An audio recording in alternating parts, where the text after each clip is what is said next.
Hi, I'd like to share with you today my experience collecting baseball cards in the junk wax era, and specifically, we're going to take a look at these 1988 Donruss baseball cards I just picked up. Um, I was started collecting baseball cards in 1989, and I actually wasn't really into baseball all that much, but my friends were all collecting baseball cards. That was really their thing, and I was feeling a bit left out, so I ended up buying a pack of cellophane pack of 1989 tops that had some really great cards. Jose Canseco, Mark Grace, and I was, even though I didn't know the players all that well, my friends were quite impressed. I started reading up on the values of the cards at the time, and really got hooked on just the acquiring of cards and collecting them. And it eventually got me into baseball at what turned out to be a really great time for me because I lived in Northern California, so the '89 World Series, the Giants and the A's, was a really great experience.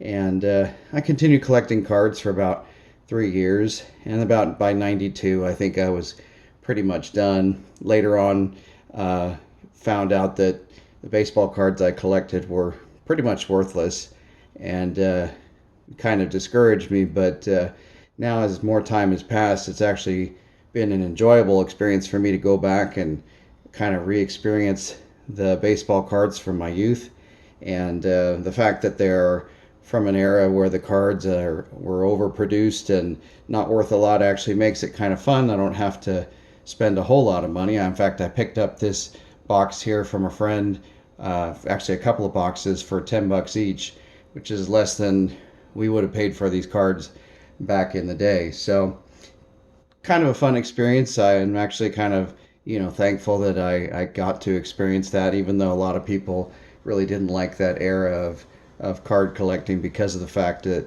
they became pretty much worthless and overproduced.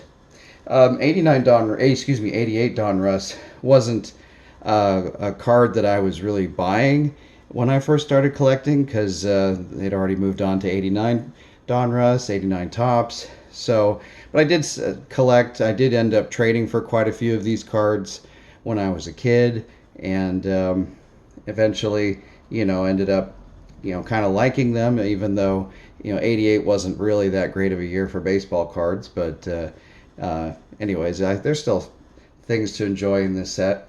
Um, Interesting to me, looking at the box here, I remember seeing boxes similar to this, and when I was a kid, I was so addicted to baseball cards. You'd see a box of this at a store, at a convenience store, or, grocery store, or whatever, and you'd immediately, ask your parents to buy you a pack or two. It was just, you just wanted those cards really bad.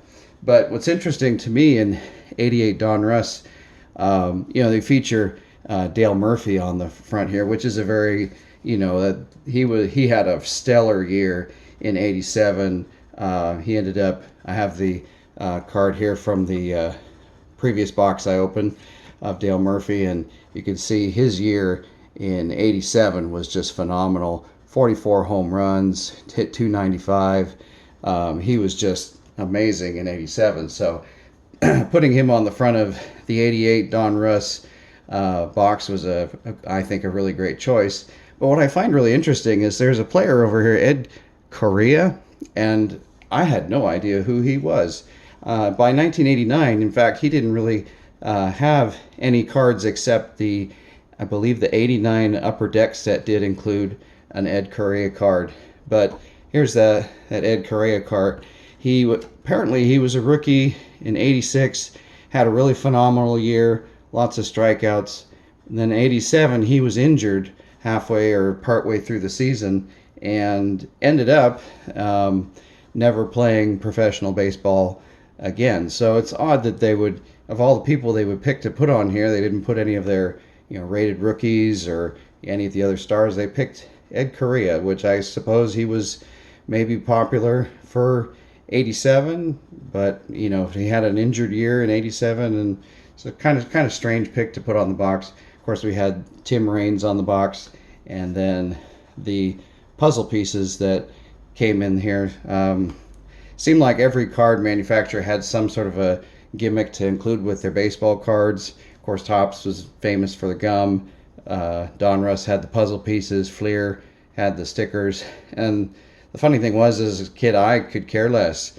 I just wanted the baseball cards. So whatever they threw in there was really inconsequential to me at the time. But so let's take a look. Let's go ahead and start opening up some of these packs. I'm not going to open up the entire box, but just want to experience opening up some original 88 Donruss. So let's take a look what we find. Puzzle piece. One thing I really, oh, Roger Clemens, that's good. One thing I really find frustrating about 88 Donruss is the packs tend to be sequential. So you'll open up packs and end up with the exact same pack and later on. So the cards tend to be in a similar order and similar groupings. So it can be a little frustrating. I mean, unless you happen to have a pack that has a player you were looking for and you get two of them, of course, then that's always nice. But otherwise, it can be kind of depressing to get the same card multiple times. Dave Stewart was a great player. Wally Joyner. Joe Carter. Cool. You know, a lot of people don't really care for the style of 88 Donruss, the card style. I think it's somewhat mediocre, but again, 1988 was kind of a blasé year, in my opinion, of baseball cards. So really, in comparison, oh, there's Jay Buhner.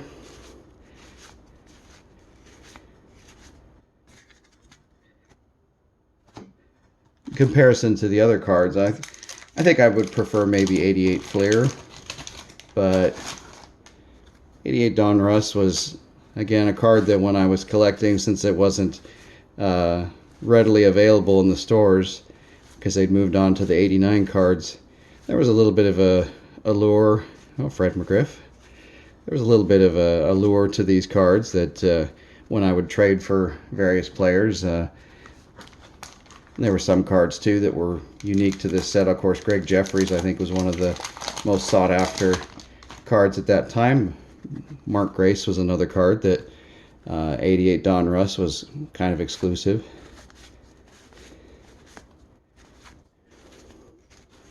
Oh, Mark McGwire, there's a good one.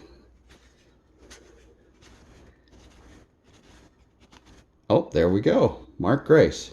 That was a card that I remember was highly sought after, and I was collecting Mark Grace at that time too, so really wanted that card. In fact, I don't think I got that card until I started collecting anew in recent months. All right. So far, a couple of really good cards. Oh, there's the Stan Musial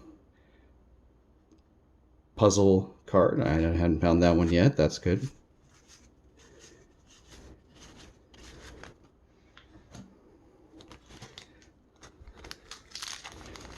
One thing I liked about Donruss is it didn't include gum, so there was no gum to mess up the card backings. Now they did come in wax packs, so sometimes there would be wax on the back of the back card, but at least you didn't have to worry about the gum fouling up the card.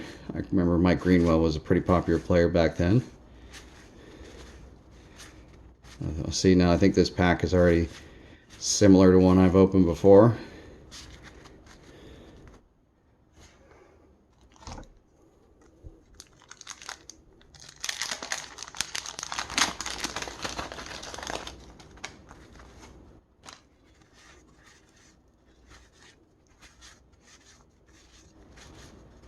Gary Gaetti.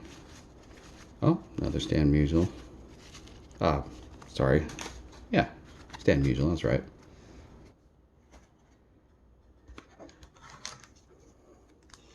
I remember in 1990 I bought a lot of Donruss, the red cards.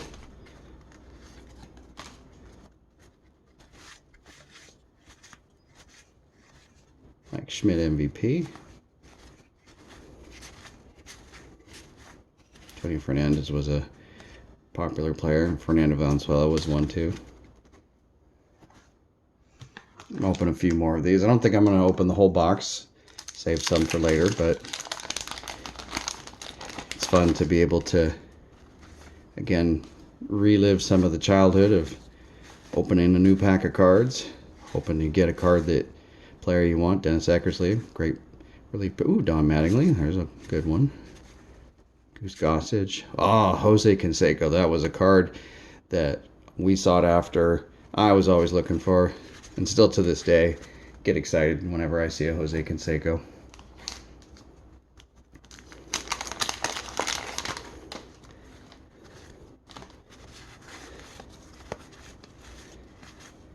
Oh, there's that puzzle card. And I went from none to 3.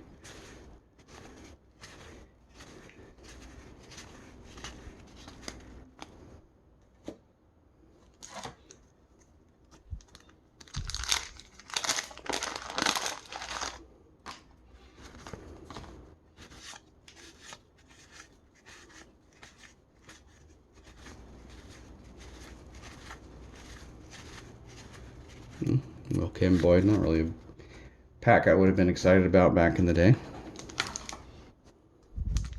think I'll open 4 more packs for tonight.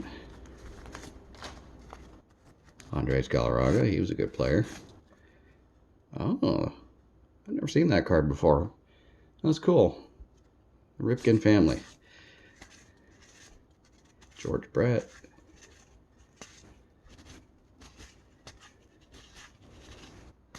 Cool.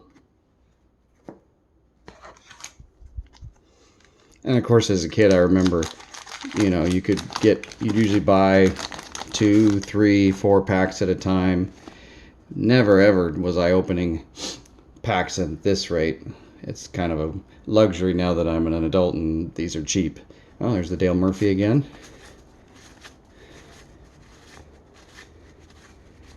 Carlton Fisk, Jack Morris. Doug Trebek, I think he ended up on the Giants at one point. I remember him pitching for them, I think.